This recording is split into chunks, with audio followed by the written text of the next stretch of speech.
ಬೆಳಗ್ಗೆ ಈ 4 ವಸ್ತುಗಳನ್ನು ನೋಡಿದರೆ ಲಕ್ಷ್ಮೀದೇವಿ ಒಲಿಯುತ್ತಾಳೆ. ಲಕ್ಷ್ಮೀದೇವಿ ಪ್ರತಿಯೊಬ್ಬರ ಜೀವನದಲ್ಲೂ ಬರುತ್ತಾಳೆ, ಆದರೆ ಆಕೆ ಶಾಶ್ವತವಾಗಿ ಉಳಿಯಲು ಸಾಧ್ಯವಿಲ್ಲ. ನಾವು ಮಾಡುವ ಒಳ್ಳೆಯ ಮತ್ತು ಕೆಟ್ಟ ಅಭ್ಯಾಸಗಳ ಆಧಾರದ ಮೇಲೆ ಆಕೆ ಶುಭ ಮತ್ತು ಅಶುಭ ಫಲಗಳನ್ನು ನೀಡುತ್ತಾಳೆ. ಲಕ್ಷ್ಮೀದೇವಿ ನಿಮ್ಮ ಜೀವನದಲ್ಲಿ ಬರೋದಕ್ಕೂ ಮುನ್ನ ಈ ಎಲ್ಲ ಸೂಚನೆಗಳನ್ನು ನೀಡುತ್ತಾಳೆ. ಆ ಸೂಚನೆಗಳು ಯಾವುವು ಗೊತ್ತೇ? ವಾರದ 7 ದಿನಗಳಲ್ಲಿ ಶುಕ್ರವಾರವನ್ನು ಲಕ್ಷ್ಮೀದೇವಿಯ ಆರಾಧನೆಗೆಂದು ಮೀಸಲಿಡಲಾಗಿದೆ. ಈ ದಿನ ದೇವಿಯನ್ನು ಪೂಜಿಸುವುದರಿಂದ ವ್ಯಕ್ತಿಯು ವಿಶೇಷವಾದ ಅನುಗ್ರಹವನ್ನು ಹೊಂದುತ್ತಾನೆ. ಈ ಸಮಯದಲ್ಲಿ ಲಕ್ಷ್ಮೀದೇವಿಗೆ ಆಕೆಯ ನೆಚ್ಚಿನ ನೈವೇದ್ಯಗಳನ್ನು ಅರ್ಪಿಸುವ ಮೂಲಕ ಸಂತೋಷ ಪಡುತ್ತಾಳೆ. ಲಕ್ಷ್ಮೀದೇವಿಯ ಆಶೀರ್ವಾದ ಪಡೆದ ಯಾವುದೇ ವ್ಯಕ್ತಿ ಜೀವನದಲ್ಲಿ ಹಣದ ಕೊರತೆಯನ್ನು ಎದುರಿಸಲಾರ ಎನ್ನುವ ನಂಬಿಕೆ ಇದೆ.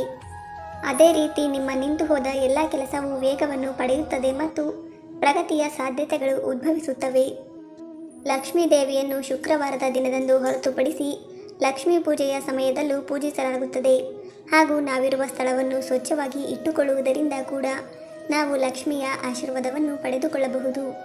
ಲಕ್ಷ್ಮೀದೇವಿಯು ನಿಮಗೆ ಸಂಪತ್ತಿನ ಆಶೀರ್ವಾದವನ್ನು ನೀಡುವ ಮುನ್ನ ಕೆಲವೊಂದು ಸೂಚನೆಗಳನ್ನು ನೀಡುತ್ತಾಳೆ. ಯಾವೆಲ್ಲ ಘಟನೆಗಳು ನಮಗೆ ಲಕ್ಷ್ಮೀದೇವಿಯ ಆಗಮನದ ಸೂಚನೆಯನ್ನು ನೀಡುತ್ತದೆ ಎಂದು ನೋಡೋಣ. 1. ಶಂಖನಾದ. ಯಾವುದೇ ಶುಭ ಕಾರ್ಯವನ್ನು ಪ್ರಾರಂಭಿಸುವ ಮೊದಲು ಶಂಖವನ್ನು ಊದುವುದು ಸಂಪ್ರದಾಯ. ಹಿಂದೂ ಧರ್ಮದಲ್ಲಿ ಇದನ್ನು ಅತ್ಯಂತ ಮಂಗಳಕರವೆಂದು ಪರಿಗಣಿಸಲಾಗಿದೆ. ಧಾರ್ಮಿಕ ನಂಬಿಕೆಗಳ ಪ್ರಕಾರ ಬೆಳಗ್ಗೆ ಎದ್ದ ನಂತರ ನೀವು ಶಂಖದ ಶಬ್ದವನ್ನು ಕೇಳಿದರೆ ಅದು ಮಂಗಳಕರ ಸಂಕೇತವಾಗಿದೆ. ಇದು ಲಕ್ಷ್ಮೀದೇವಿಯ ಆಗಮನದ ಸಂಕೇತವೆಂದು ಪರಿಗಣಿಸಲಾಗುತ್ತದೆ. 2. ಗುಡಿಸುವುದನ್ನು ನೋಡುವುದು. ಹಿಂದೂ ಧರ್ಮದಲ್ಲಿ ಕೆಲವೊಂದು ಹಬ್ಬದ ದಿನಗಳಲ್ಲಿ ಪೊರಕೆಯನ್ನು ಪೂಜಿಸಲಾಗುತ್ತದೆ. ಯಾಕೆಂದರೆ ಪೊರಕೆಯಲ್ಲಿ ಲಕ್ಷ್ಮೀದೇವಿಯು ನೆಲೆಸಿದ್ದಾಳೆ ಎಂಬುದು ನಂಬಿಕೆಯಾಗಿರುತ್ತದೆ.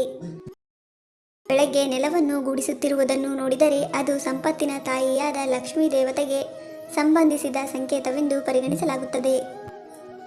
ಇದರಿಂದ ದೂರ ಉಳಿಯುವವರು.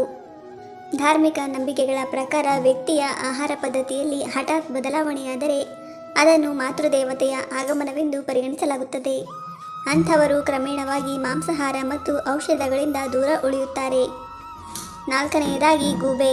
ಲಕ್ಷ್ಮೀದೇವಿ ಯಾವಾಗಲೂ ಗೂಬೆಯ ಮೇಲೆ ಸವಾರಿ ಮಾಡುತ್ತಾಳೆ. ಈ ಕಾರಣಕ್ಕಾಗಿ ಲಕ್ಷ್ಮೀದೇವಿಯ ವಾಹನವು ಗೂಬೆಯಾಗಿದೆ. ಆದ್ದರಿಂದ ಗೂಬೆಯನ್ನು ನೋಡುವುದು ಶುಭ ಸಂಕೇತವಾಗಿದೆ. ಸಂಪತ್ತಿನ ಅಧಿದೇವತೆಯಾದ ಲಕ್ಷ್ಮೀದೇವಿಯು ಆಗಮಿಸುವ ಮುನ್ನವೇ ಈ ಮಾಹಿತಿ ನೀಡುತ್ತಾಳೆ ಎಂದು ಹೇಳಲಾಗುತ್ತದೆ. ನೀವು ಗೂಬೆಯನ್ನು ನೋಡಿದರೆ ಲಕ್ಷ್ಮೀದೇವಿಯು ನಿಮ್ಮ ಮೇಲೆ ದಯೆ ತೋರುತ್ತಾಳೆ ಎಂದು ಅರ್ಥ ಮಾಡಿಕೊಳ್ಳಿ. ನೀವು ಈ ಮೇಲಿನ 4 ವಿಷಯಗಳನ್ನು ನೋಡಿದರೆ ಶೀಘ್ರದಲ್ಲೇ ಲಕ್ಷ್ಮಿ ನಿಮಗೆ ಅದೃಷ್ಟವನ್ನು ಹೊತ್ತು ತರುತ್ತಾಳೆ. ಇದು ನಿಮಗೆ ಲಕ್ಷ್ಮೀದೇವಿಯ ಆಶೀರ್ವಾದವನ್ನು ತರುವ ಮಾರ್ಗವಾಗಿದೆ. ಸ್ನೇಹಿತರೆ, ಮಾಹಿತಿ ಇಷ್ಟ ಆಗಿದ್ದರೆ ದಯವಿಟ್ಟು ವಿಡಿಯೋವನ್ನು ಲೈಕ್ ಮಾಡಿ. ಹಾಗೆ ನಮ್ಮ ಚಾನಲ್ಗೆ ಸಬ್ಸ್ಕ್ರೈಬ್ ಆಗೋದನ್ನು ಮರಿಬೇಡಿ. ಧನ್ಯವಾದಗಳು.